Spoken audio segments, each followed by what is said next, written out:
With me is the principal judge of the High Court, the principal judge of the Courts of Equal Status, the Honorable Mr. Justice Oscar Angote, Honorable Justice Ongaya, and the commissioners of the Judicial Service Commission, Commissioner Mwansa, Commissioner Evelyn Orwande, and of course the Chief Registrar of the Judiciary.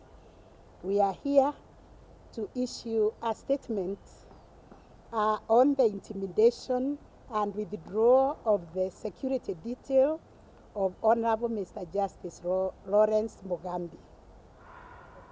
The Judicial Service Commission has convened this press briefing, of course flanked also by members of the judiciary, to address a matter of grave concern, an action that not only undermines judicial independence, but also threatens the core principles of the rule of law and constitutionalism in our country.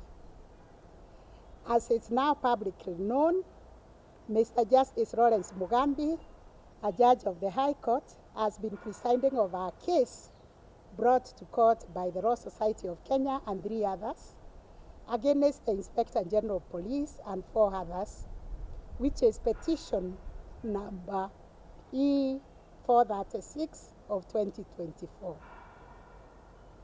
That case was filed in court following allegations of abduction or arrests of 3 individuals, Bob Mesheni Njage, Jamil Longton, and Saram Longton, who were allegedly abducted or arrested on the 19th of August 2024.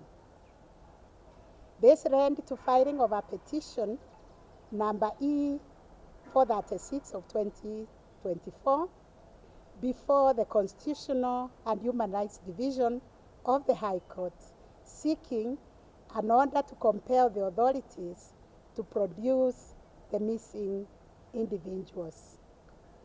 Honorable Justice Mugambi, presiding over the case, issued what we call habeas corpus order, directing the immediate and unconditional release of the 3 individuals.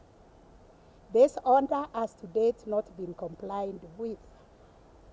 Following this, the court summoned the Acting Inspector General of Police to explain the failure to comply with the habeas corpus order.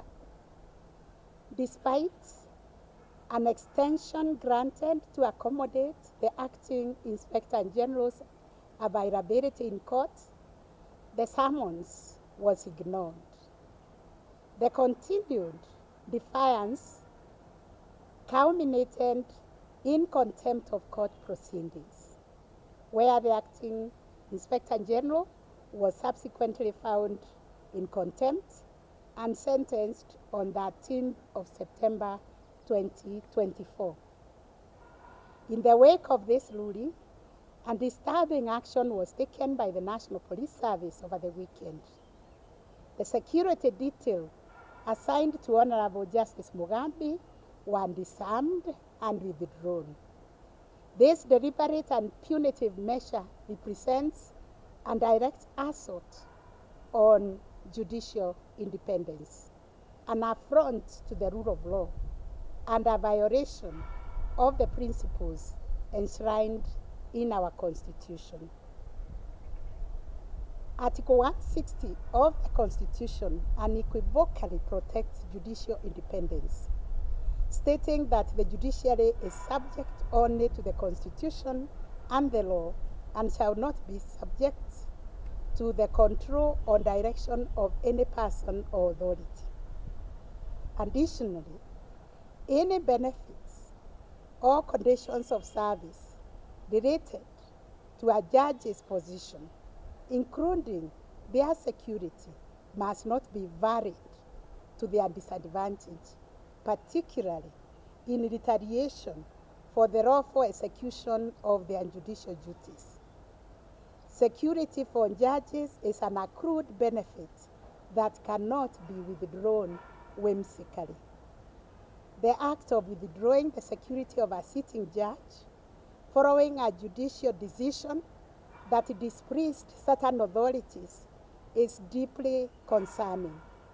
It sends a chilling message to the judiciary and indeed to the public at large, that those entrusted with upholding justice and safeguarding our rights can be intimidated, that judges can be bullied or retaliated against for their rulings.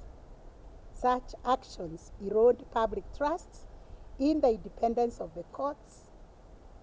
They also undermine the very foundation of our constitutional democracy and pose a risk to disregard of our institutions and descends to lawlessness.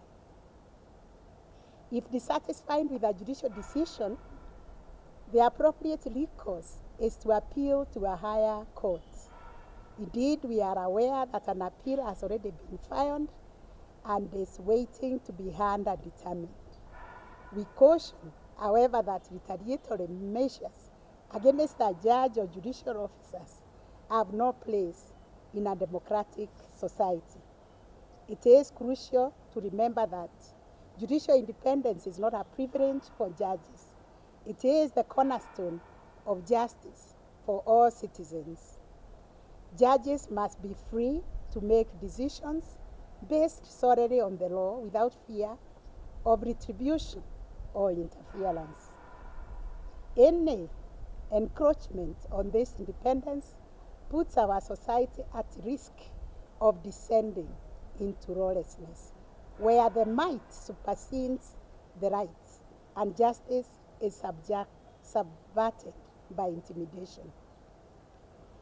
The Judicial Service Commission calls upon all state actors, particularly the National Police Service, to immediately restore the security of Honorable Justice Lawrence Mugambi and fulfill their constitutional duty to respect and enforce the decisions of the courts.